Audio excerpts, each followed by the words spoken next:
Dabara de la ki sigi ki bugwa. Dabara adela ka kojugu kila fono min ken la nyana ko la ka kila. Dabara iPhone foro min bibro do tola le ngone de kumbe.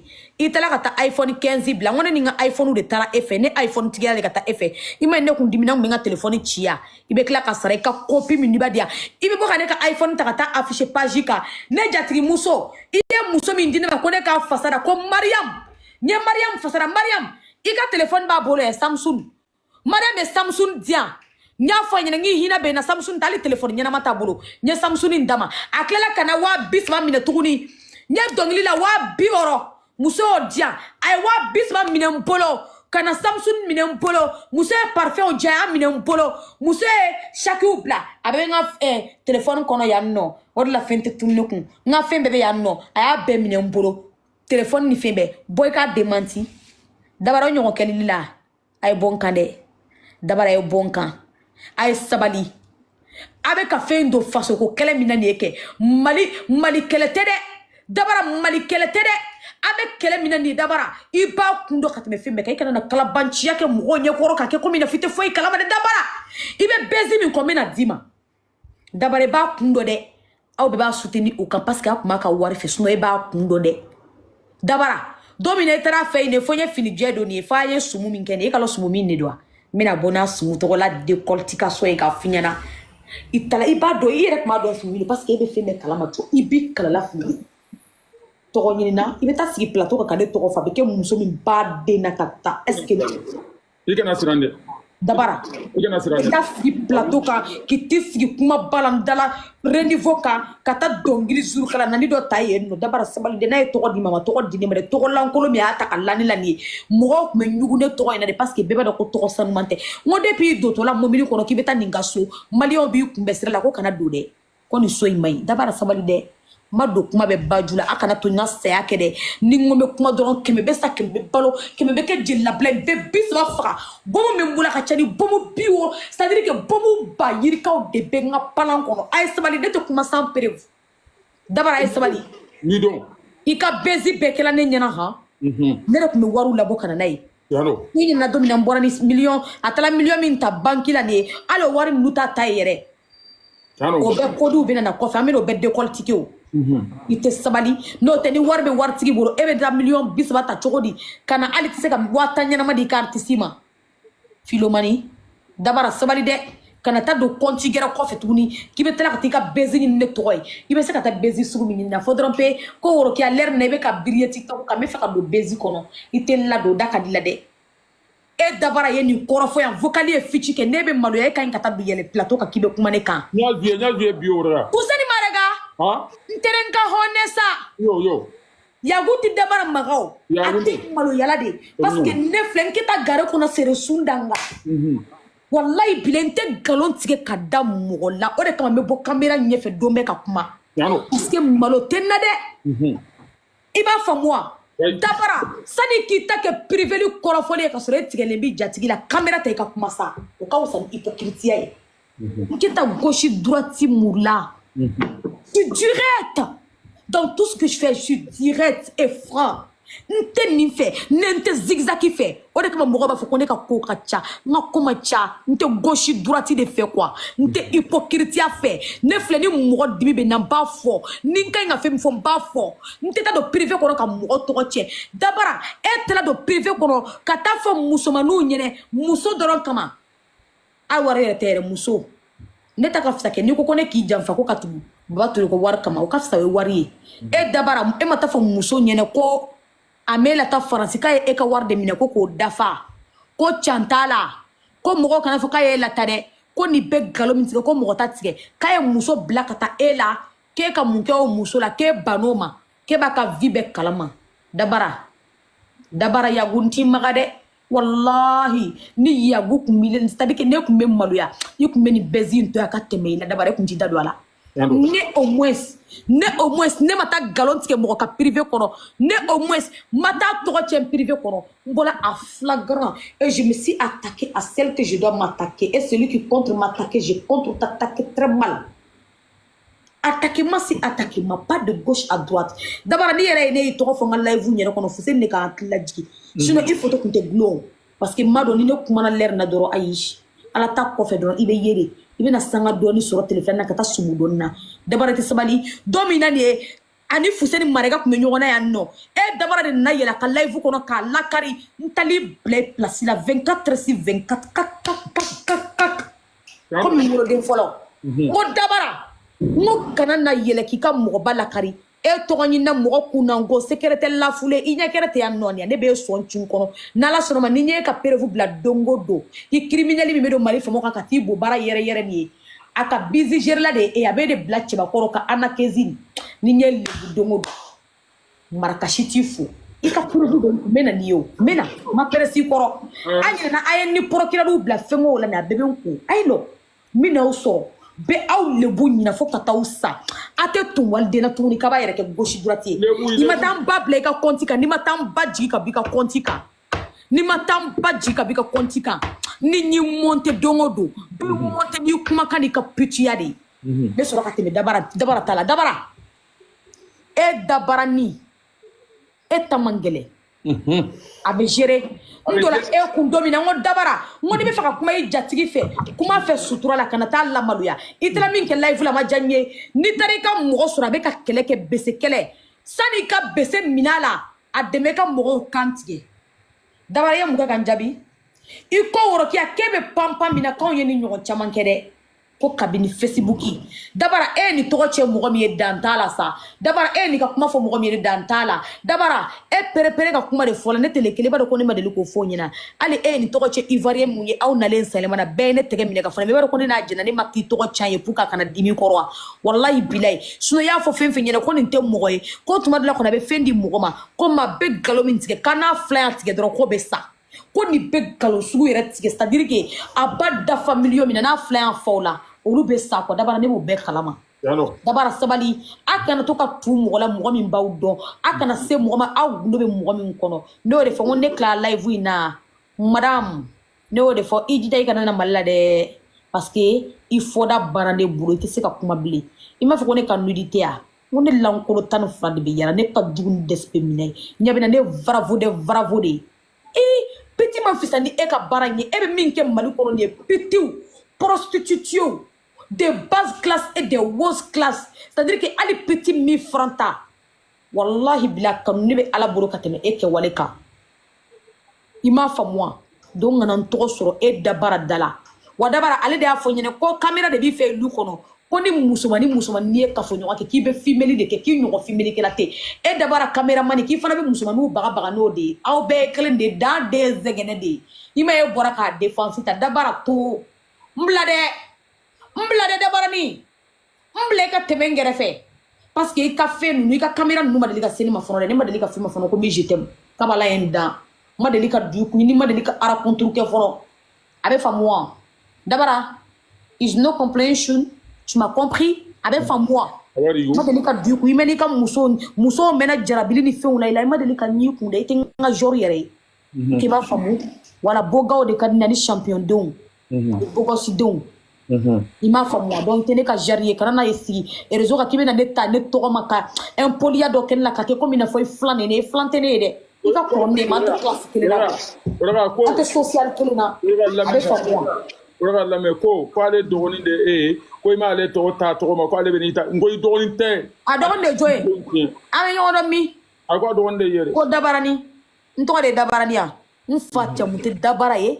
mba jamti dabara comment un tantogama tantogama de be mone bossi fa après feman dine ka tantogama boyere ne flen ne ta me tantogama ne to mere feman dine ba ko ne be minera shiman dine ya kam o ta togama de be lafia o de be ne ka oleru abezere afle wi musukoro ba comme kitala do mo ko ne ka fo ko ne ke nyi ne ke maso o kan no o son kan no qui peut s'attirer, il capere vous fait bien non, il be qui da kolomba wa kakashin, mena bla. Abla. Afle ni wulan kela ni man tamam so video jigi et puis ni mi nemine kata hôpital lo ka sunoro flat dima i kato ka sunoro kirisi ka ni farasa ni live kaba ni mi daji il be ka kashin nani abidjan ka kulen ni enregistrer fle mena bla. 2 jours de da continue nte fe ka yetu ni mata nana zerbo jigi ka fuseri marega jigi kan jigi Comment so jigi. Ben 2 jours dima. 2 jours. Aya a la mede ni 2 jours ko ni ma jigi ne te fo konti kede kabala inda masira. Ba blanga konti de kay be kakashi. Esra. Sirene. Benabla. Ika no. Abla. Parce que nga fini ngoni longo no ni ne talan. Écoutez, ne ivoirien 200% de. Ne ma nyagami ne ma tomo de ton soleil. Avec moi, enfant de Côte d'Ivoire. Effrayement zéro, réculation tene talaye. Ne na mo nte kelenye. Faut ka ben kon non, ne talilay. Faut ka ben tene à vie. Et puis là, marasa la hypocrisie mi nous kenyona, moi c'est pas ma vie. Je suis trop clair pour ça. Ne kale le fini londo la ko de ma ko de ki jamfa duguma ne yele ko leila de. Ngo karsa kabala ni dani ma jamfa do fle. Ne ni mo be nyogona ha, nyana maya kono na na ka chani santai. Ni tara o lawuli sunu wala ko alo. Ko woro ki abe ya wa fini ko woro ki abe. Ka be galonti ya. Wallahi be wa fini ko toy. Ka bi ne fitini ma. Ni nye femi kila ni na ka ni jo. Ni ko jonya ke ma fo ngone de ake.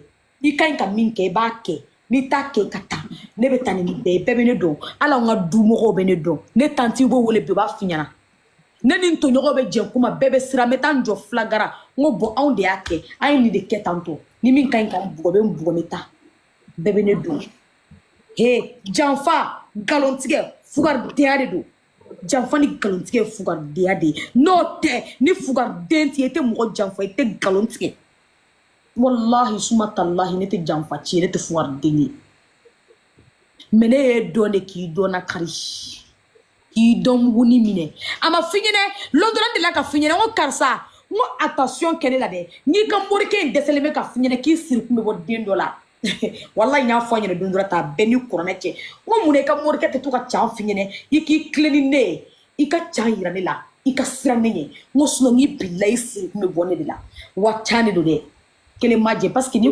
kele ko de mana kele fi sur la télé ka sira la mais eta koni abe la se faida parce que ali chini edew I kabla I buruju abe worena toy ide on koroba la kaba atoko te bola foskiama neta nudu flene princesse fleur adoni mi nubela na kofene nto chaere abe ke française ou de quoi mbu ou nationalité ko kungolo ko kana bamana ko do ko to muso fuye no o kana ndo toro abe famwa ouais Bora nani jija ka plendi donku sisa anya munde ke natara plendi donga ka plendi do aloka mele fana ni fana mele tonyo sa ya indi ka plendi ko menga kelele bita ijo ka plendi ko ijo sa ora ere mane ora ere nega photo blega kontu kono muna ne ika photo blega kontu ko lele ma photo nchini ma photo fusen I photo bi saka ni fe bi bula bia aba secrétaire de kuye après vous be murale ko meto ki photo chinema ko entabla fom fana ko meti afficher ka saka du borone a secrétaire ko make abebe nkuya ibara na ko man chao awa maraka do ngalle mu garamu so ngalle mu a sunin terenka ici aka secrétaire do le ba bolo ye no bindu wala fuseni bora ka kuma fonte fe ka to tigendala o de jinati nga secrétaire client était soro aba fone nyene ko pari kale be client bi kondole ta tele ko ni be galon tige aba fo kale be mo ta 50 euros kinya wala kale te mo de ni yede ko jaja te ali client soro ko ja client be tan na zero bore fay ko ja client be tan na zero bore fay de jaw kele le be jate client ere soro ni be na fone nyene kale warum soro pari barala ko dantala kinya wala kale bar kale ne do de kale ko war bari bale buru mo be na foko fenge ne te mo lame o tala si ka live si ka no go ya no ko ne ma horonya ke man ninke jombora kan defense ta jombola ko ma mo shi don la ntena mo lame ni ma nga jigisa ne tara fe ko ngo kumena la phrase ha aye se woro do le mana ko no ka dine ma ko ne sera foye la nga bala nya filisira la terrain ta se woro dengele a benni kurana te ko su ko ne ka ta se woro a kene ni galono re franci abe 50 euros me mo la wallahi depuis ne tara fe franci fo ka mboye mo sima do agaso merci marega merci ninya fo mo nyine mo telala et puis marega o e dabara ka chi fo nyine macharembe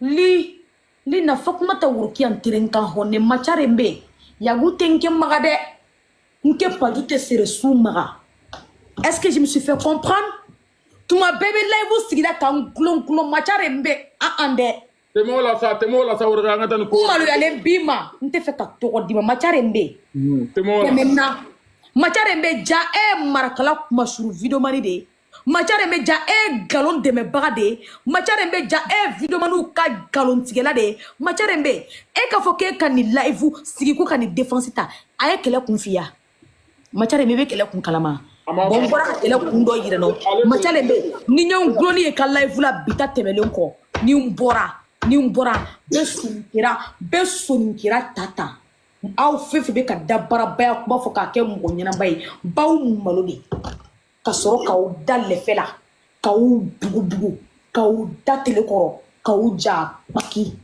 ora ale ma ple e zo ka fo ka sa ora ale to sa le re deliga fo ne nyana ne na ga tele ago tiante muso mbolo mais ne ta do adona e bo don to ko ni na abeta do ka kashi de ke non abeta do ka kashi de la me man muso yi aba hinna do mo la manchare mento yi ale toyi ima fama ale koni tamangele ale toyi n'ale y'a famu dɔrɔn ale b'a jɔ i kana se ale ma ale toyi fɔlɔ muso mais kama ne tɛ siran n'o ɲɛ dɛ ne ka foyi t'o bolo tɛ se ka foyi kɛ ne la a b'a fɔ marakakan la ne y'a fɔ bamanankan na diɲɛ bɛ wuli ne y'o de fɔ n ko ne bɛ se luti min na mɔgɔ tɛ fa waraka i bɛ ka fɛn fɛn fɔ marakakan na ne bɛ ka se k'a bɛɛ ka bamanankan na e de taara ne ka layiwu lajɛ ne ye ka layiwu bɛ resire ka kɛ wojo ye n bɛ tila ka t'i sigi ka sigi ni tilala n'aw tilala e t'a dɔn Fuseni ka layiwu kɔnɔ i b'a décortiquer n bɛna lamɛn voilà n bɛna bɛɛ sanni k'a lamɛn sa n bɛ sɔrɔ ka bomu 600 ni 80 ni 40 préparer ka na ni nana la cogo bɛ gɛlɛya dɛ ba décortiquer ma e bɛ layiwu fɛn fɛn kɛ depuis kɛlɛ daminɛ ne y'a bɛɛ fɔ marakakan na wala i b'o de kɛ wala ni tilala fana ni bɛɛ tigɛ i bɛ taa fɔ marakadenw ɲɛna i bɛ ci bila o ma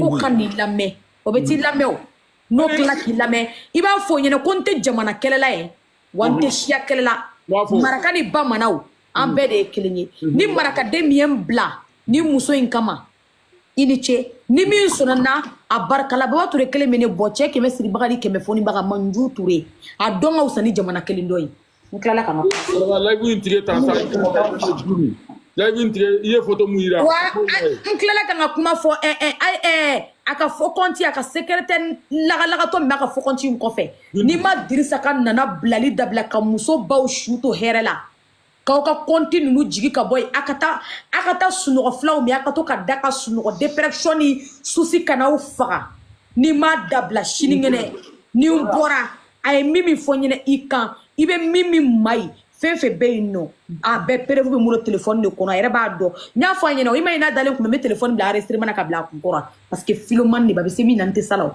f'a yɛrɛ b'a fɔ ne ɲɛna k'i tɛ téléphone bɔ n kun kɔrɔ i bɛ ka mun de kɛ ni téléphone ye e m'a faamu fɔlɔ ne ba n bɛ ka min k'i la kɛ n'i b'a dɔn i bɛ téléphone ta ka taa lafili e ma ne lɔn fɔlɔ bandi fa o ye kɔbɔyi de ye a bɛɛ ni kuranɛ cɛ wa n tɛ kuma bilen quoi i bɛ taa nana zeribɔ jigi ka bɔ yen parce que ni nana zeribɔ ya kɛlɛ nin foyi tɛ dɛ Dirisa muso fɔlɔ de tun b'i bolo otage min na dɛ o kɛlɛ de b'i ni nana zeribɔ cɛ i bɛ k'o fadenya de ta ka da nana zeribɔ kan nana zeribɔ dun ye denmisɛnnin de ye a t'i na ni ɲɔgɔn cɛ e de ko ne ka fɔ nana zeribɔ ma k'o sɛgɛrɛ ni den e de ko ne ka fɔ nana zeribɔ ma k'o ma den sɔrɔ e de ye n ci dɛ e de ye n ci e de y'a bɛɛ fɔ e de y'a bɛɛ don da ko n k'a fɔ ni ne ko fɔ o ni bi ni nana zeribɔ a can seginlen ma i bɛ taa kɔnti ta tellement que maloya t'i la i bɛ t'o video ta ka t'o bila k'e bɛ ne dalakan ka ne gosi dalakan b'e la surtout a ka kɛ ne la ne ma ko de bɛ mɔgɔ la ne ma ko de bɛ mɔgɔ ka 1 euro la ka vie bɔn ture min ne ma tere kɔ e b'a dɔn e y'a tɛ ne la ne bɛ domini de kɛ domini de ka di ne ye wari ka di ne ye fani ka di ne ye e bɛ se k'o di ne ma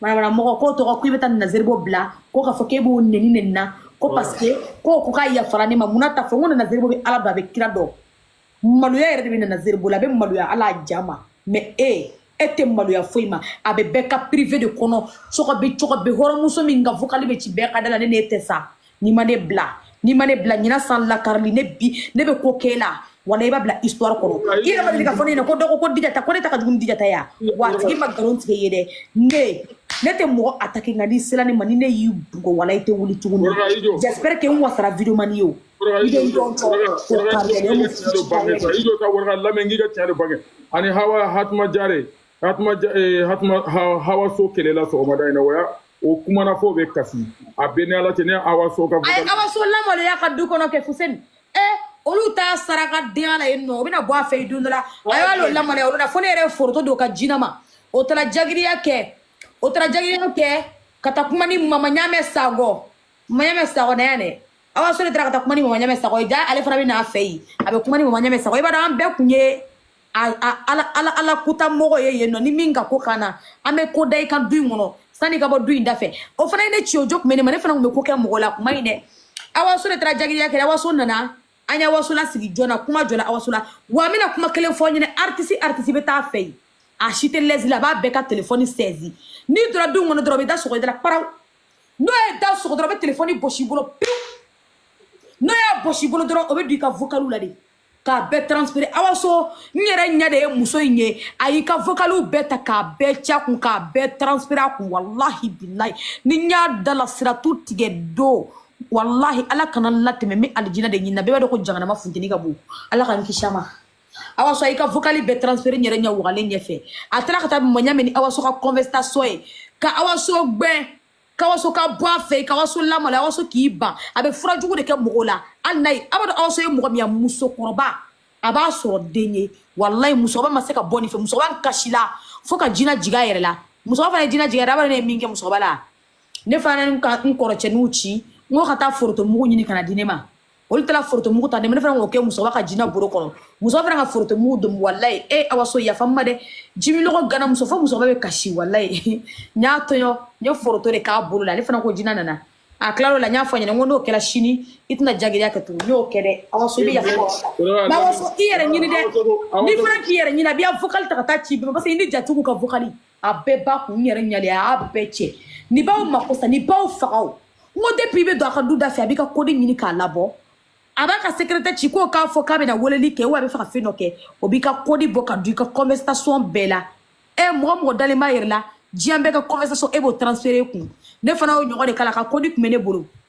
boati de kuma bola nan ne banso ku kuma ne banso ka vocalu be gari ne fana be to be che ko blanku bandi fay ko boy de donc kaba ko fa dunia fa fra kaba aka yere koroshi aka yere don aka yere choko don awo suno ni ko kabe danger patrouille ki ke dongo da be jianchi mu ko la aw muso fulen mu akana seka toka telefoni kono de ayta to watala ni ka telefoni kono na boranda uye dungo duya aw ka furu ate sade aw te mo soro ka sani ka ko fa ka sa ne che ko ni ko kabe ne feneta kayo ko ne ko me filila kayen deliverance uke oye ne ko ka ne baptiser ala ni kira barigara de nyena wa mulu keshu modon ala kana ni aw nyada nyogon kan fo kiyama saratu tige do ala kana bla arankirina yara biya mama nyini masayin fe min sangul da kan duguma ko da akake makani madina bonya kama ka ke muhammadu sallallahu alaihi wasallam kama ka ke qur'ana ko boya kama ben tege da qur'ana de kan kitabu yara biya ma ala kana ni multu bonson shinya yira nyogona fo katanga nyana mayaba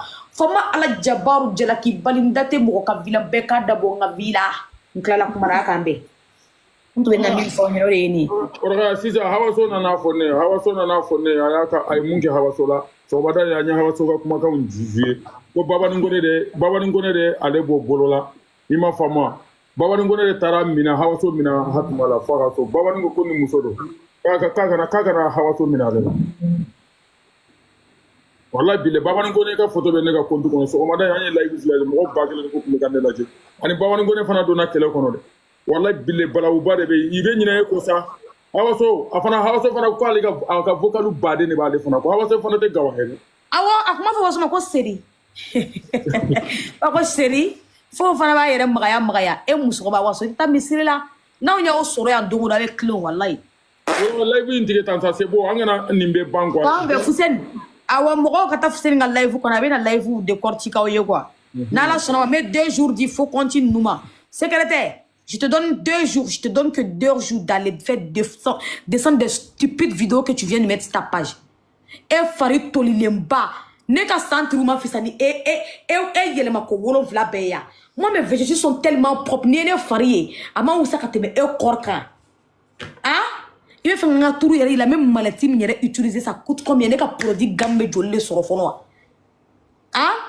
Et c'est nous performant. Ayechi, arrête ta neuf. Il y a une radio ici. Et c'est nous. A bella Jenny tienne les dos. Cicatrice mimbela. A te mochila. Kala banchi. Ni min dane ka shengere mina na to fa nyena. Ni. Nte mogoyere. Aw pan be goodbye nyen sebe ira nyen sebe fo c'est bon ntino na nyere nigi bo tiktok jamala ngame ben shengerma inshallah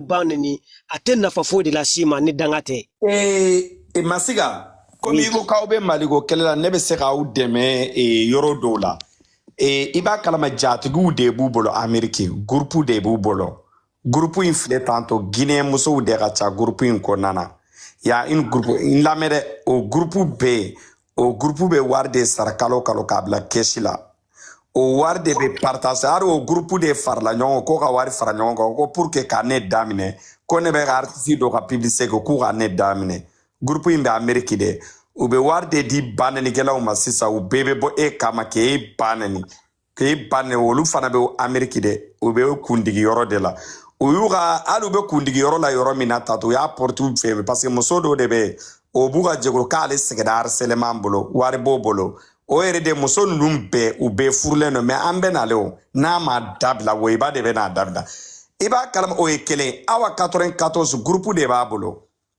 ale fana bolo kata mogo nyinu ku filime o fana groupe de be olu fana bolo bo iba kalama nebe be kule la dongo me malien te ka an lame ni malien ma an lame masiga ne de ya fiena ngeni soni kene ngana garen koto ngana kara ni nya ke na maga sago faren kama yor ke na kempen ni kana da ala kira kan te galon ta ka da nununa groupe de be nunun bolo ya famia groupe de bu bolo wallahi ni malien ma wuli ku jo wallahi bla guerre civile be wuli mala ni groupe in bolo ne de be ka fauna parce que ni mo ni bora la don de guerre civile be wuli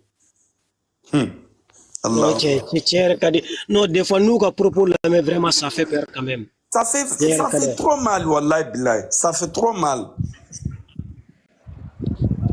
non mais amena kuma ba non parce que on t'a be de baro on t'a ye wala bin kana ke mugo kan ça dire que mugo ne rebe o de la pour que guerre civile kana wuli malla parce que jegulu kelen de be tiktok ça fait jegulu to be ya dabla jegulu kelen de be kanin be nyagami nimbe iseruma imasuma o bi taki ban ni ki harceler kata jula kolon ta ko lu bla kati filmer bebu do malla be ba kalama ok mbalema muso kuma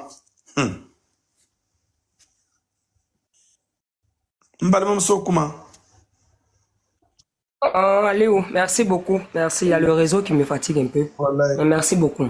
Donc, je disais que Afana n'avait, vous pouvez dénoncer parce que voilà, Djelimuson Bola au Makuma Befo. Et il y a ce qu'on appelle la communication du droit.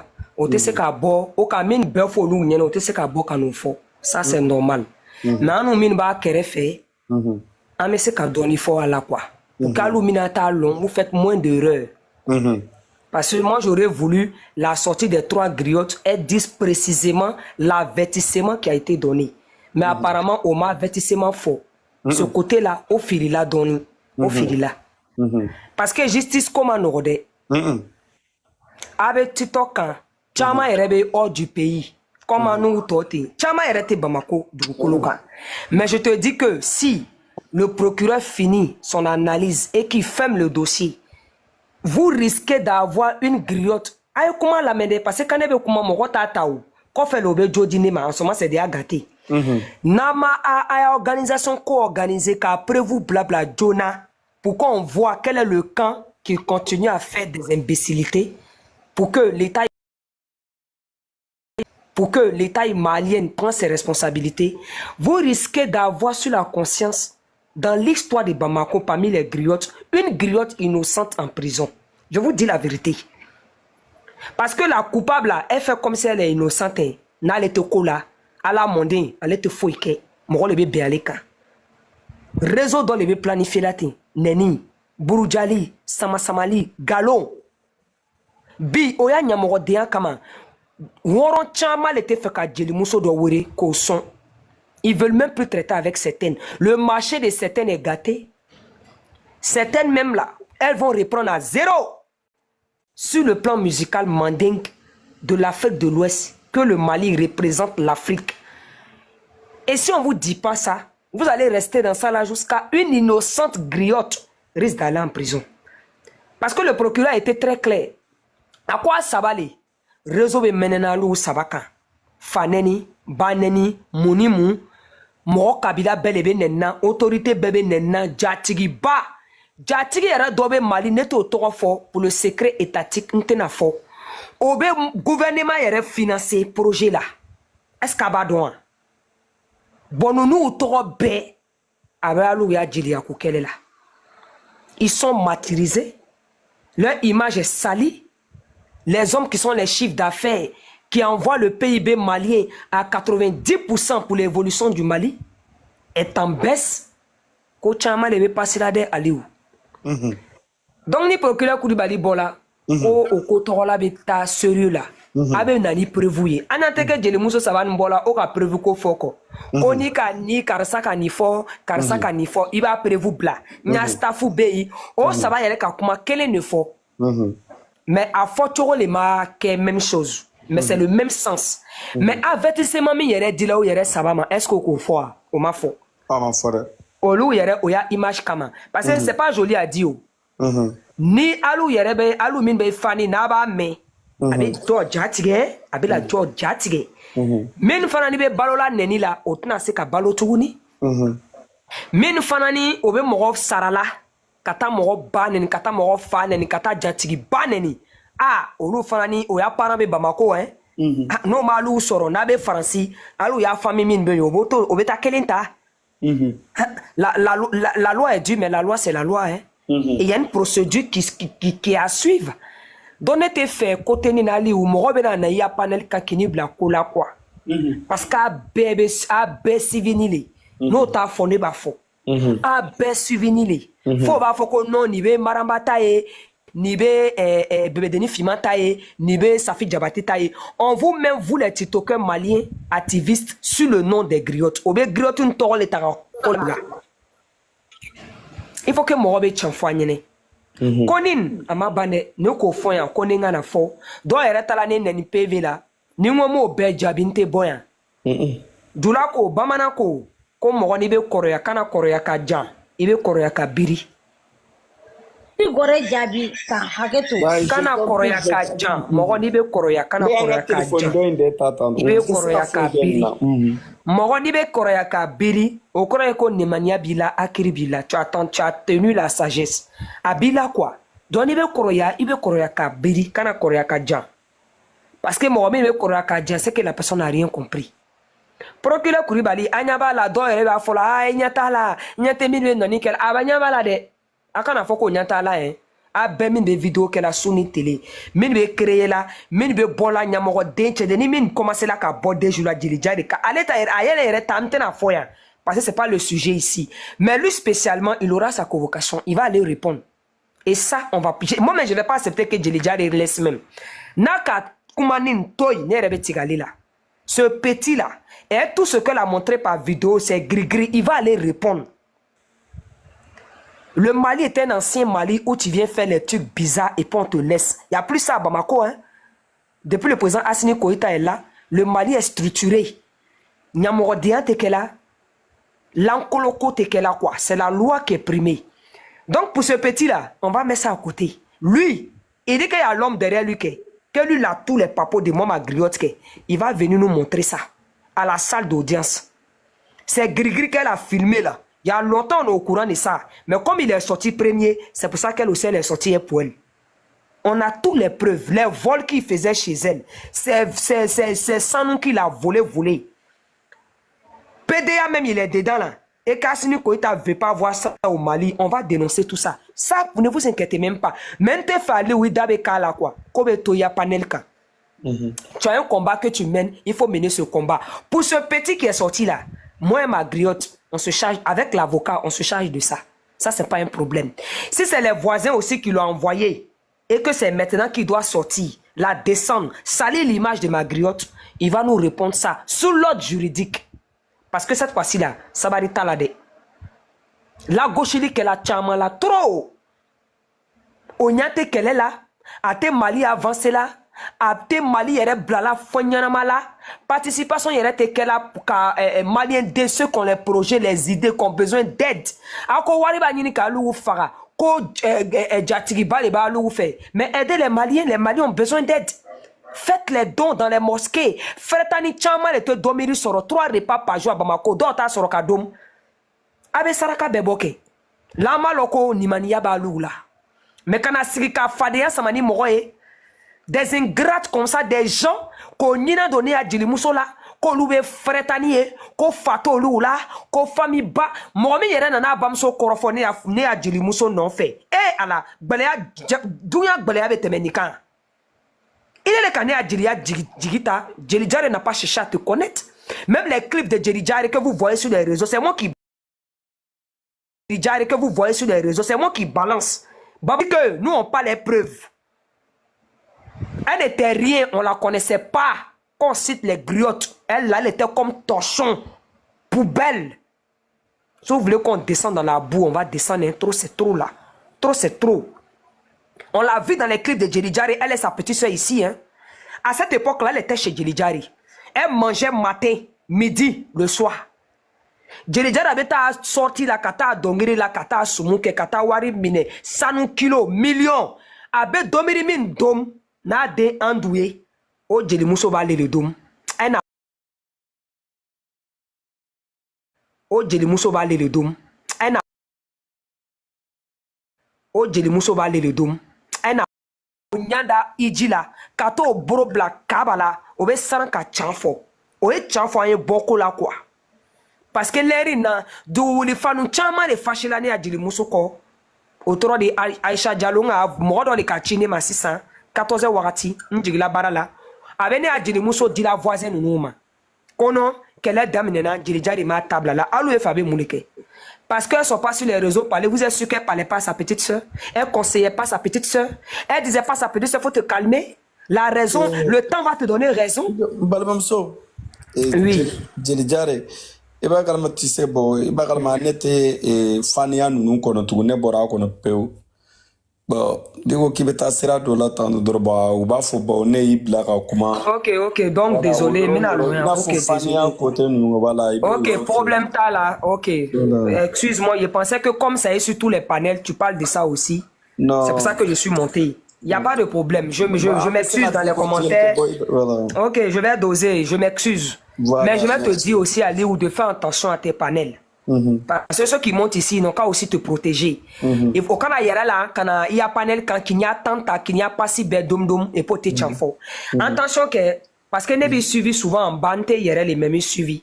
Façon de suivi, mais à partir d'enregistrer, t'es fanani autorité malienne va enregistrer. Parce qu'il y a un service de communication qui suit tout ce que vous faites sur les panels. Ceux qui montent pour parler, ceux qui disent les paroles.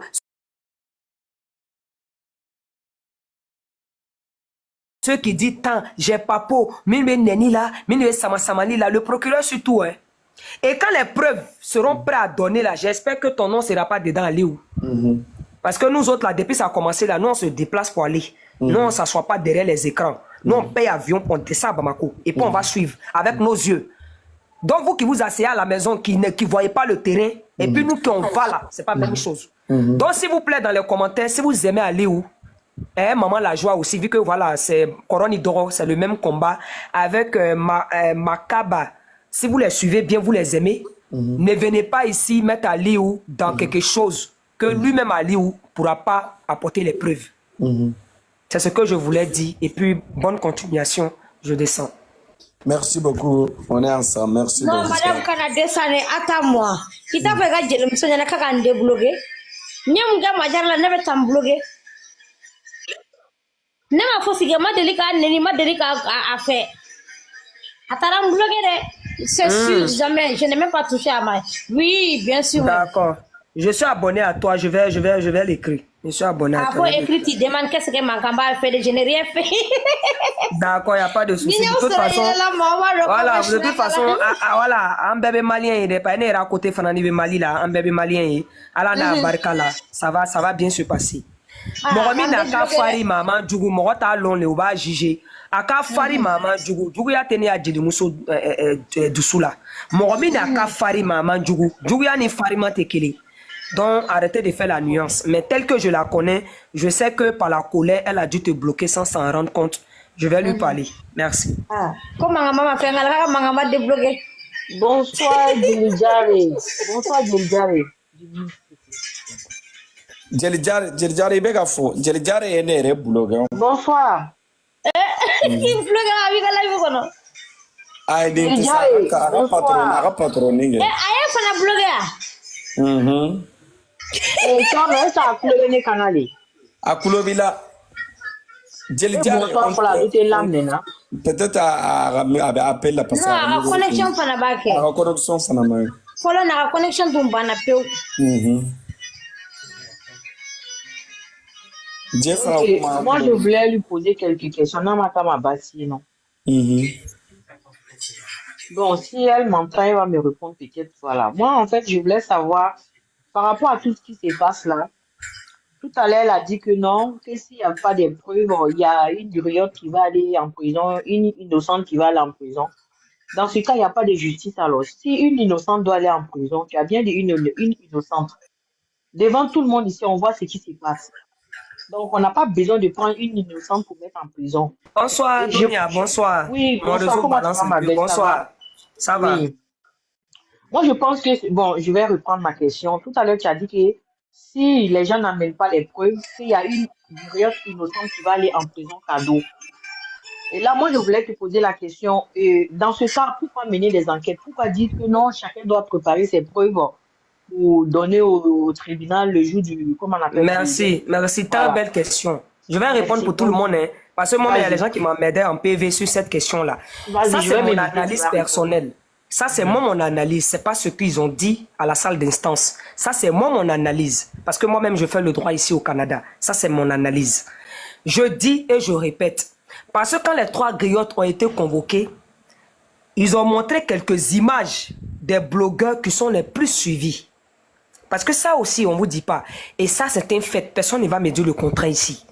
Il y a forcément création des panels pour que les gens aillent sur les panels aller raconter du n'importe quoi. Ces personnes-là, chacune a, c'est comme les 3 là, elles se sont soit, l'autre a montré, ah, tu as vu telle personne, non, procureur, oui, prends un exemple. Tu as vu telle personne, non, c'est la fan de telle griotte. C'est sa fan qui m'insulte, qui m'appelle, elle est surnom qu'on ne faut pas, on va dire, qui dit ça, qui dit ça, qui dit ça. L'autre aussi, on monte aussi une titoqueuse aussi de l'autre. Parce qu'on fait les confrontations. On monte titoqueuse d'une autre aussi qui dit oui, celle-là aussi, sur ces panels, ce que moi, mes proches ou bien mon staff m'envoyait en PV, telle personne aussi, sur son panel, on m'insultait, on disait la diffamation sur moi, on mentait sur moi.